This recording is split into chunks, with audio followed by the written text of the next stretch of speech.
everyone, welcome back. It's your favorite girl, your baby girl, your sweetie, EWATOMI. Hey, if this is your first time, don't forget to subscribe and click on the notification button to get notification every time I upload new video. Thank you for watching. Thank you for the love. Thank you for sharing. Thank you so much. Thank you for your support. I appreciate every one of you. That you're wondering who's that? That's my friend Oyi. She looked like a witch with her hair doing, but yeah, guys, we're getting ready to go out. You know, how do I look? Good. Thank you. Yeah, guys. I was just, while I was dressing, I was just thinking like, on your phone. Sorry. Yeah, I was just thinking like, it's been a difficult year for every one of us, you know, and I was just there like, what have I achieved this year? I was just talking to myself, like, what have I achieved this year? And I'm like, I thank God for life, to be honest, because where I was a few years ago is not where I am this year. It might look like I haven't achieved a lot, but I have, you know. I just want to share some story with you guys, my story. I remember when I was in Nigeria, you know, when I was in Nigeria, I always dream of a better life. I was very small, living with my mom's sister. I call her grandma, you know. I always dream of a better life. Like, when I mean better life, because I was going through a lot then. You're wondering like how old? Less than 10 years old. Yes, I was going through a lot. And then I always like, I can't wait to have this. I can't wait to have that. You know, living with her was very difficult because I was bullied a lot, like called different names. Oju Yobo, Elenu Fife. Why are you laughing? You know? So then I just feel like, yes, Enumi Fem, as in my lips is big. I have a big eye, you know? I was not smart in education-wise, yeah. But the thing is that I was a smart child. I don't know if that makes sense. Does that make sense, Oyi? Yeah, you were the smart child, but education-wise, yeah. Yeah, but everyone knows that this child is smart, but when it comes to education, I wasn't good. Yeah. You understand? At all. So everyone still see me as dumb. Does that make sense? Yeah. Yeah. So then I'm like, life was not good at all. Thank God I left Nigeria to Italy. I got to Italy. It was a bit different. You know, I was fine. Everything was fine with who I was living with. But there was this lady. Let me call her lady because she's a lady now. She's a mother, you know. She always maltreats me in a way when my auntie's not in. Yeah. She always like, Really bad. yeah. She want me to do everything they ask her to do. Yeah. I remember then, you know, like we have storage. It was a flat, Yeah. but there was storage downstairs. Hmm. You understand? Everyone in the flat has a storage downstairs. Yeah. So then my auntie doesn't like me going to the storage because she felt like I was too young. Yeah. You know. But this girl, yeah, she would make me go there. She would make me do she would make me do a lot of things. For example, like maybe kinlota, blended pepper, you know, berry canon kind of thing. Why my auntie doesn't want me to do all that? Do you get it? But she would do it behind her. How old was she? Like, She what's was the older age than gap? me. Way older than me. Way older than me. I think she was more than 10 years older than me. Oh wow. You know, so she would make me do all these things, and I can't turn my hand.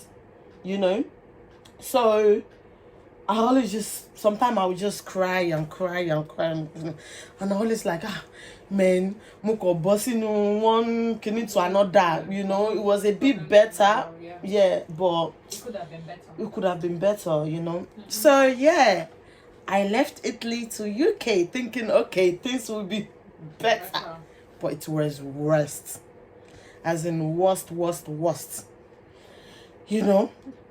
And at that young age, I remember I always pray. Like, when I mean pray, I always like, God, man, I'm tired of all this situation, you know. And I remember living with my uncle in the UK, my first guardian in the UK. I remember then, like, that one was a worst, was it worst? Yeah, kind of worst situation. Than Italy. Italy was not bad. At least Italy was like, only when my auntie's not in that one has the opportunity to do whatever she wants to do. You get it? But with the UK one, it was worse because I only eat once a day. Only once a day, which is dinner. That's probably why you don't eat much now. Yes, I'm used to not eating. That's why I don't eat now. I only eat dinner. Imagine. Ask me how. Do they have their own kids? Yes. And Free. the same? 3 of them. No, they were so young. Okay. So young, very young. You know. So this was my routine then. Go to school, come back from school.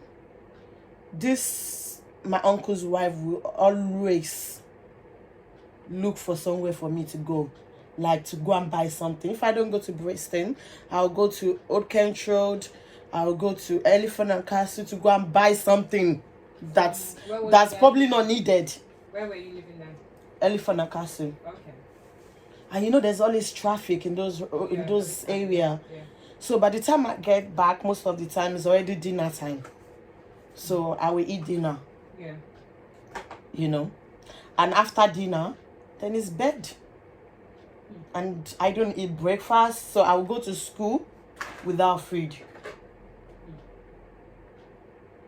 And I remember when I was living with these people, yeah, there was one point I've planned to run away. Oh yeah, I've planned to run away. I planned with my friend guys to run away. And I remember then I always prayed that, God, you need to take me away from here. And I always say, God, if you take me away from here, I will be so happy. Like, no, God, I can't continue like this. So I planned to run away. There was more to this, guys. It's not just about the food. You can imagine being maltreated. You understand? So there was more to it. You know, so I planned to run away. And I actually had good friends. Good friends. When I mean good friends, like the friends that are always there for me. I have these friends here that our mom will give her money, like lunch money, to share with me. And I have friends that always share our lunch with me. And I have actually have good friends. Even if I have to think about it, I have good friend. There was one of my friends that her parents was ready to take me in. You know, so there was one day that I planned that after this holiday, I'm not gonna. I've been packing my stuff that, you know what, after school I'm not gonna go back home. I'm talking about year 10.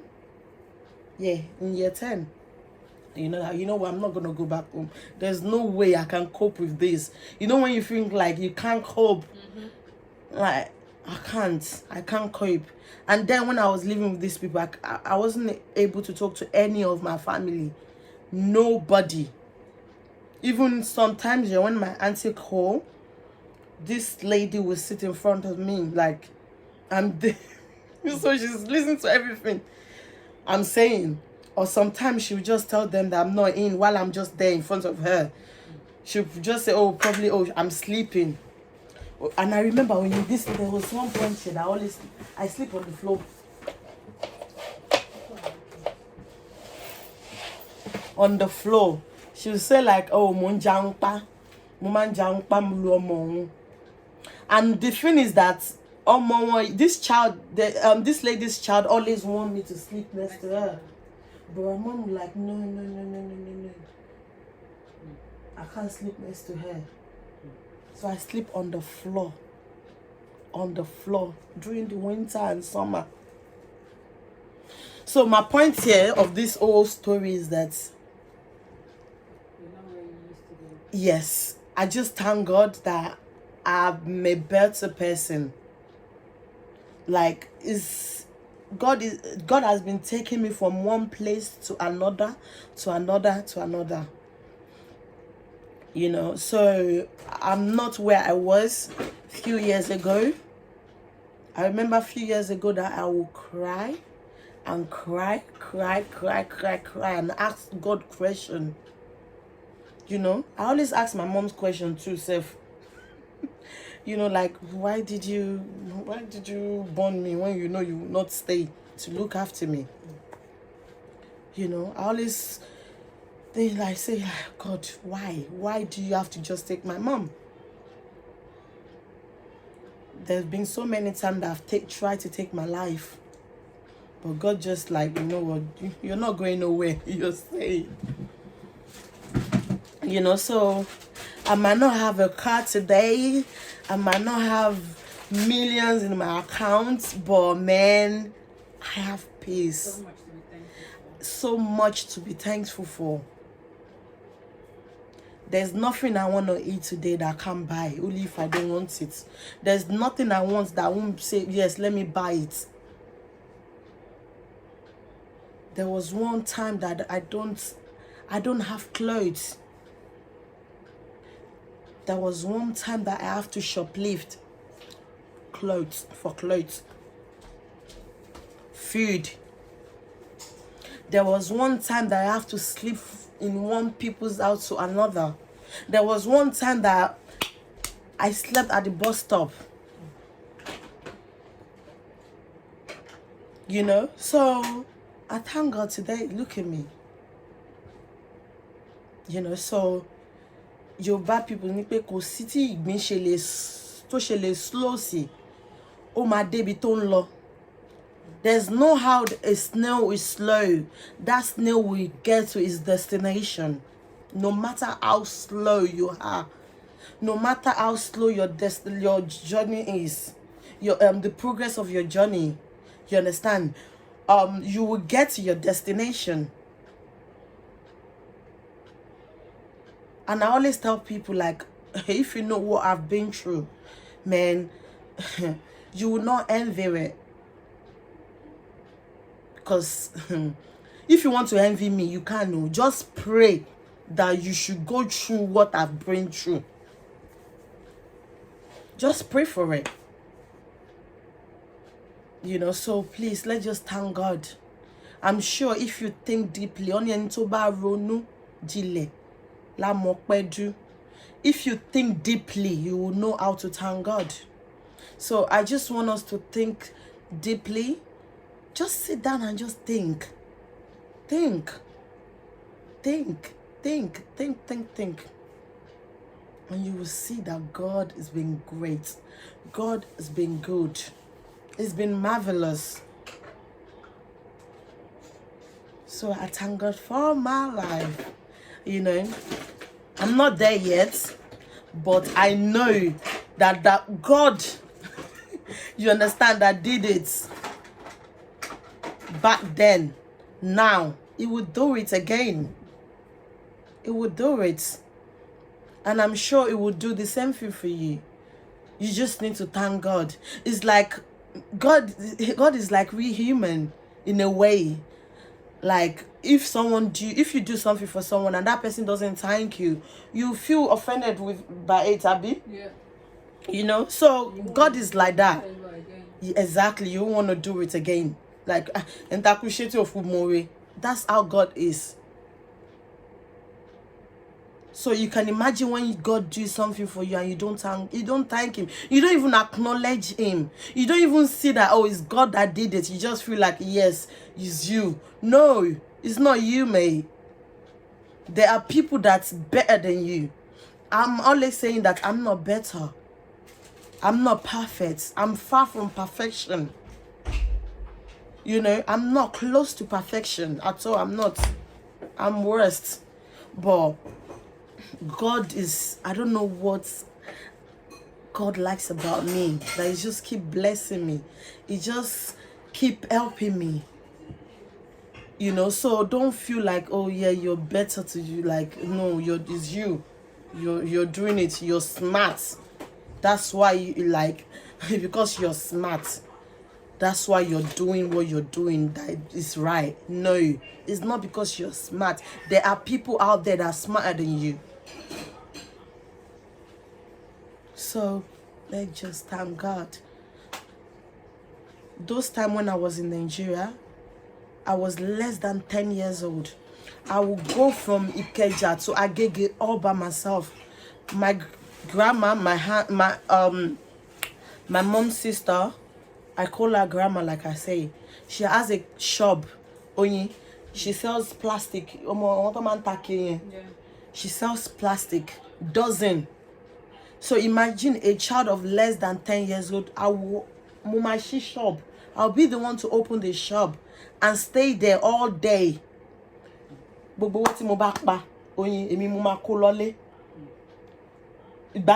could sometimes, I could go to shop like 3 times on a row by myself. And every money I make, I take it home. And this shop is big. Like I said, she sells dozen, like plastic in dozen. So like, that's why I'm like, I was smart. I was a very smart child, but it's just in a different aspect. And I remember then life was okay, but apart from the bullying that didn't make me feel good about, you know. But I thank God. I always say, if I'm still in Nigeria, I don't know what my life would have turned to. I don't know what my life would have turned to. I would have just been, I don't know, you know. So I just thank God. I thank God. I just feel like I should share my story a little bit, just tiny bit of my story with you guys. Thank God. Thank God. Thank God. Let me say it properly. Thank God. Thank God. Don't let me use my British accent, yeah? Yeah, let me use the British accent. Thank God. Thank God for what God has done for you. You know? God has been good. I'm sure like you guys are thinking like, oh, God. Yes, God. Yes, God has been good. So thank Him. Thank you guys for listening to this story of mine. If this is your first time, don't forget to subscribe and click on the notification button to get notification every time I upload new video. Thank you so much, guys. Thank you. Ciao.